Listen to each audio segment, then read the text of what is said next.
Hi, I'm here with Kyle Johnson. He's a good friend and a Christian. As you know, our page is a Christian page, and we want to bring new things to stimulate and make people understand that they can do what God called them to do if they just put themselves available for. And I would like to introduce Kyle in a project that he does that I really appreciate. It's called Don't You Dare. But he's going to explain to you what Don't You Dare is and what he's doing. And I think you will really like it. Awesome. So thank you, Monica, for having me here in this beautiful setting. It's a Doesn't it look pleasure. amazing? Wow. Yes. So Don't You Dare is basically a movement of motivation designed to equip, encourage, and empower people to find their purpose and be willing to count the cost of pursuing that purpose. Right. So to put that simply, I want to help people find their why and pursue their why. Right. I believe that everybody is here on the planet for a purpose, and when you find your why, then you can go out and find out what your what is that you need to be doing. So for me personally, it started probably 3 years ago, Right. 2 years ago actually. We're watching the grand final of the rugby league here in Australia. All right. And my nephew he came in, they were getting their medals, the team that won. And he started crying. I said, "What's wrong? Like, why are you crying?" He said, "See that guy that just got his medal? I used to play rugby league with him in high school, and I could have been there getting a medal if I made different choices." Oh, wow. And it just got me thinking. I wonder how many other people are out there thinking exactly the same thing. Yeah. Saying, if I'd made different choices, hung out with different people, had different decisions in my life, Yeah. I could have been up there doing that as well. Wow, that's amazing. And do you mean that's more for young people, like for kids, teenagers, or you also work with adults? Yeah, well, my passion is with teenagers. I like working with teenagers. Yeah. I think it's for all of us, really, for Yeah. adults as well. Yeah. But with teenagers, you ask a 12-year-old what they want to be when they grow up, and 95% of them can tell you what they want to be. Yeah. Even if it's not what they're going to be, they want to be an astronaut, a doctor, a superstar, whatever it is. But then fast forward 6 years to the end of high school, and 95% haven't got a clue what they want to do. They end up going off to university, getting student loans, getting a degree. They come out, don't even use the degree. And for some reason, in that 6-year period, they lose their way. Peer pressure, life knocking you down, family breakdown, whatever it is that causes them to lose that passion is suddenly taken away, and then suddenly they don't know what they want to do. They lose their imagination. You ask a child, their imagination is so big.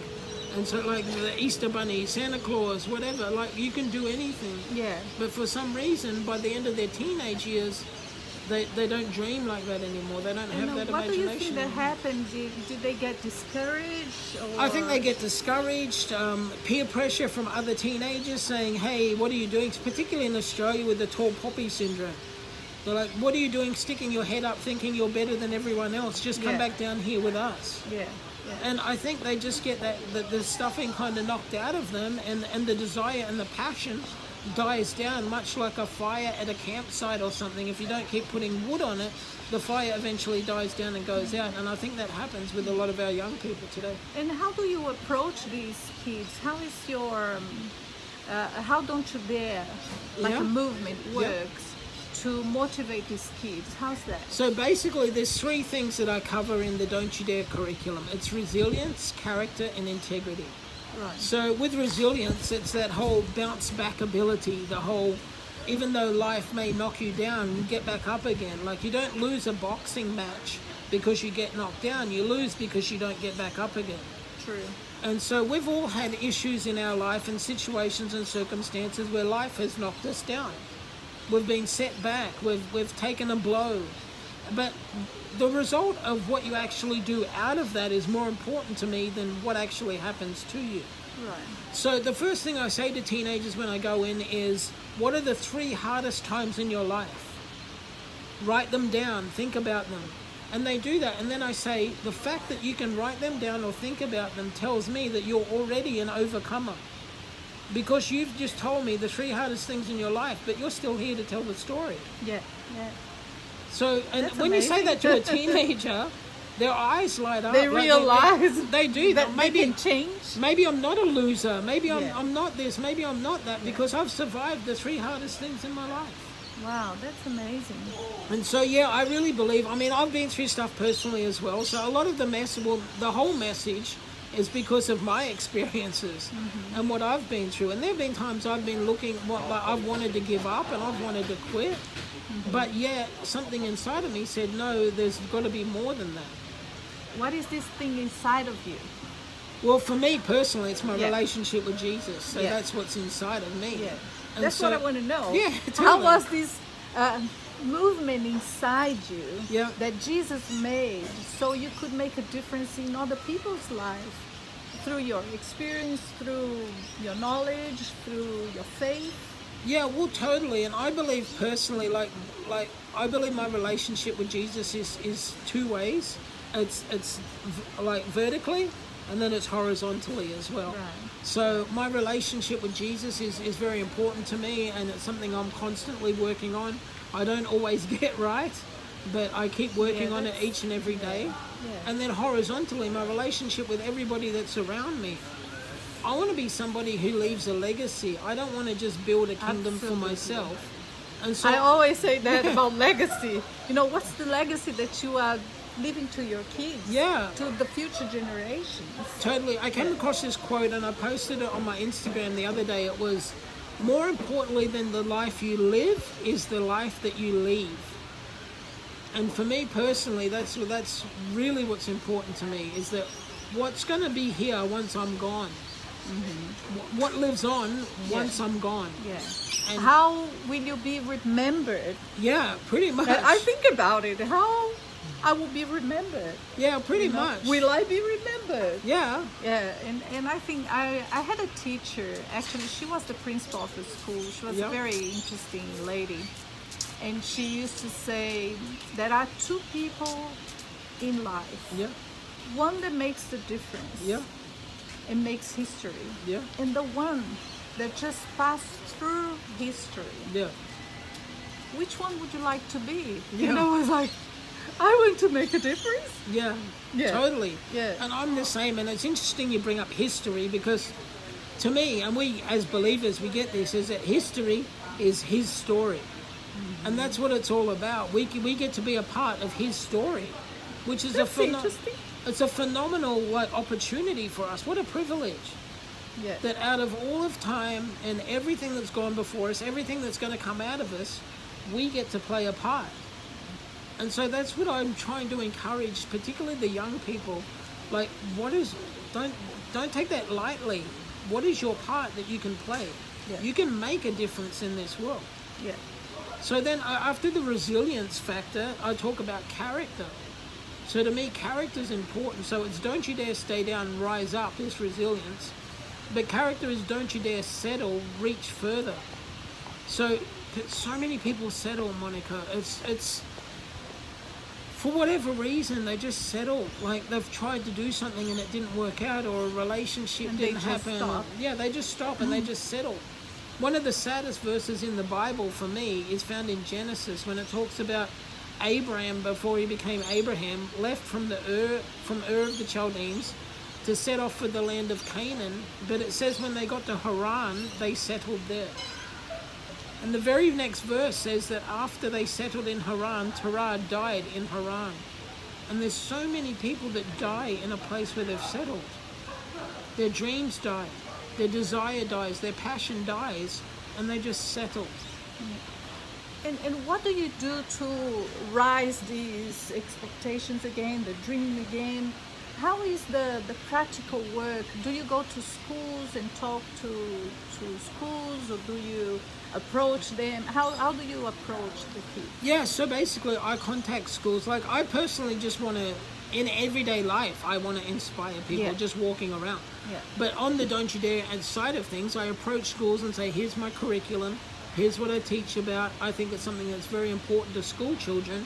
Yeah. Would you be interested in having me come and do a seminar, do a whole day's training, do a year-long course? Like, the curriculum's designed in a way that it can, whatever the school's requiring, I can adjust it. If you are in a school now and you have the power to change things and to teach kids about character, about leadership, about not settling for, the basics, but really make history.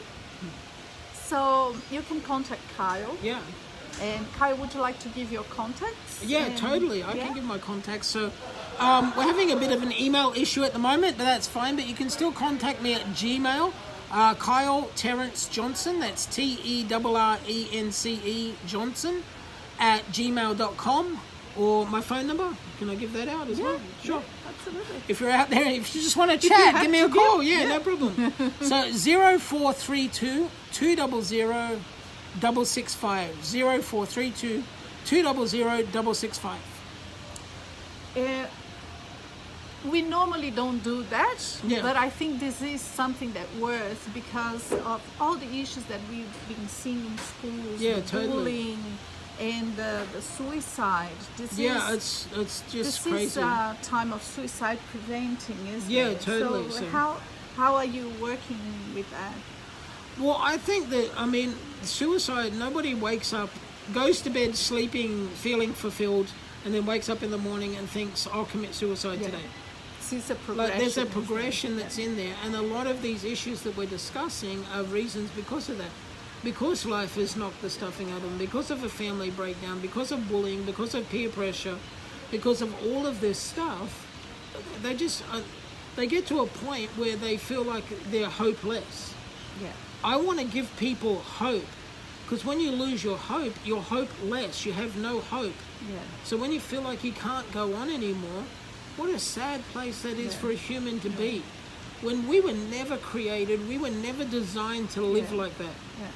And yet people get in that total utter despair, that place where there's no way out. Yeah. When I want to come along and say, look, it may not be the best situation right now, but there is a way out. Yeah. There is hope. It will be fantastic when we can see more and more children, more teenagers, like we've been seeing in your program, that have joy back. Oh, totally. Because joy is really the principle of life. Yeah, totally. Because that makes you think positively. It makes you think in a higher way. Yeah, totally. And in the Bible says, the joy of the Lord is my strength. It's my strength, yeah. And that's what will bring hope to your life. Yeah, totally. Yeah. And very interestingly, I'm sorry, Pharrell Williams, if you're watching this, but the difference between happy and joy is massive for me. Yeah. Happiness is very circumstantial. Yeah. If I'm having a good time, I'm happy. Yeah. If I'm having a bad time, I'm sad. Yeah. And it's very circumstantial based on what I'm going through. But joy is something that I can have inside of me, even if the circumstances are not the best. Absolutely. I can still have joy. Absolutely. And that's something that's very important to me. There's so many people that say, I just want to be happy. If I had that house, I'd be happy. If I had money, I'd be happy. If I had this, I'd be happy. It's not about happiness. But the inner joy is something else. Totally. I feel like only the Lord can give you that inner joy. Yeah, totally. That sparkling back this hope, sparkling back life. Oh, it's completely. Yeah. So we would like to leave you with this message of hope, joy, and life, and hope your kids will have this joy, hope, and life, and you also. What's the legacy that you are leaving to your kids? He's a dad, and he's giving this legacy to his son. Yeah. And think about it. Thank you very much for watching. Thank you. God bless you. Bless you. Thanks, Kyle.